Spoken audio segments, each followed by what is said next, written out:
Hi class, this is Karina Peterson. I'm doing my second career profile on an executive director for Families Together. My career contact was Ruth Garfield, and I was lucky enough to be able to talk with her for quite some time, and she gave me a lot of good information, so I hope you enjoy it. Ruth works for Families Together, and you can find information about that organization online at familiestogether.org. She works in their Pullman office. They have one in Pullman and one in Moscow. So Pullman, Washington, and Moscow, Idaho.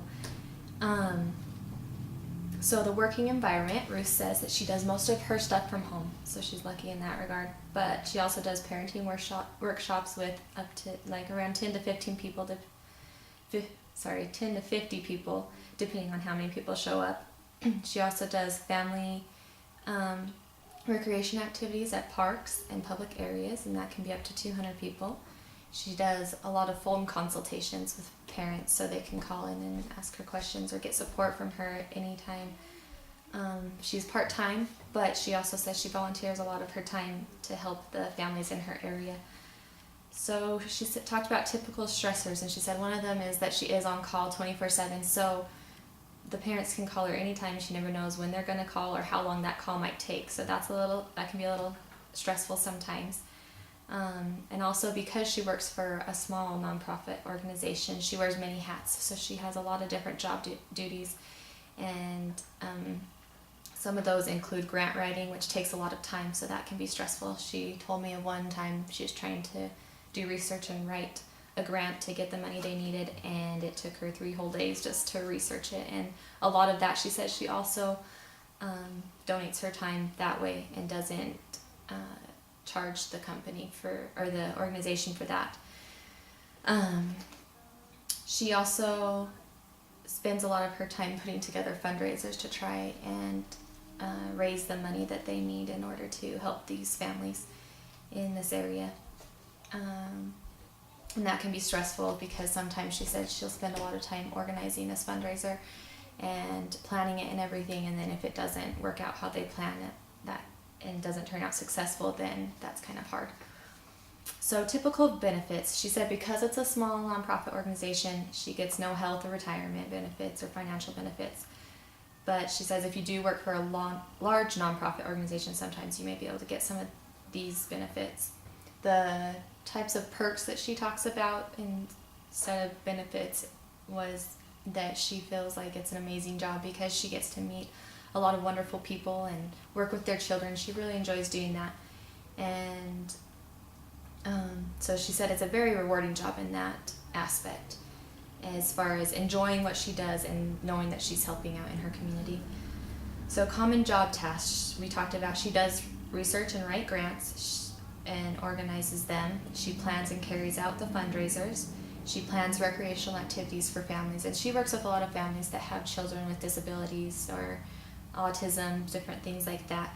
So she's on a committee in her community and she works with the committee members. She does the one-on-one consultations for support and outreach for caregivers and for parents, because they see a lot of caregiver burnout because these families are dealing with hard situations with kids that have a lot of disabilities. So she keeps track of her hours and who calls her and what they talk about and that different stuff. And she works with a lot of families that need extra support, and they do a Parents' Day Out quarterly where they play for 6 hours with the kids, so the parents know they can drop their kids off that are harder. They can't just drop off at any babysitter, and they can drop them off for 6 hours and go do whatever they want. And Ruth and the other people in the organization, and she also has volunteers from the community that come and they take care of those kids and play with them, and the parents can have a little break knowing that their kids are well taken care of.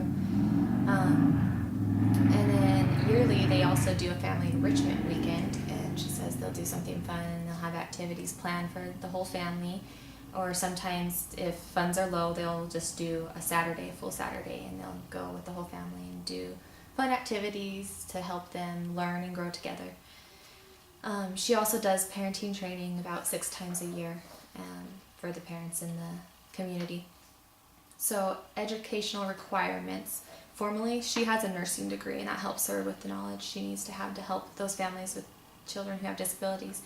She also has taken online courses from PBIS and received certificates from them. So she has her, a behavior specialist, a certificate for that. So she specializes in behavior issues, and because she has children of her own with disabilities, she also has a lot of practical life experience as well that helps her in her job. The starting salary range is $15 to $20. That's about what she gets paid. She says she gets paid $15 for all her normal duties, and then she has some professional duties that she gets paid a little more for those things, the time she spends on those, the $20 range. And so she says it doesn't pay a lot, but she loves what she does, and so it makes up for it. Also, the experience salary range can be up to $75 an hour, and this, she said, would either be with your large nonprofit organizations or like social workers who are qualified can get paid up to $75 an hour. So miscellaneous career information, a few more things she talked about is, she told me, you have to love it to do it because it does take a lot of time and it doesn't pay a lot, but it's very rewarding in other ways, and so that you have to put that in consideration. She also says she's had to learn to have a backbone because a lot of the parents she works with are very willing to learn and they want her help, and she enjoys that. But then she does have some parents who, just are burnt out. They don't want to do anymore, and they'll kind of talk to her and tell her that her information isn't worth anything, and that so she has to stand up and just say, I'm sorry that you feel this way, but I feel that I have knowledge that can help you, and so I hope you'll let me help you. And she also says she had to get over her fear of rejection. She has to get out there and make things happen and find the money to support this cause, and so that she has to not be afraid of the rejection and just be willing to talk to people and network and all that. And so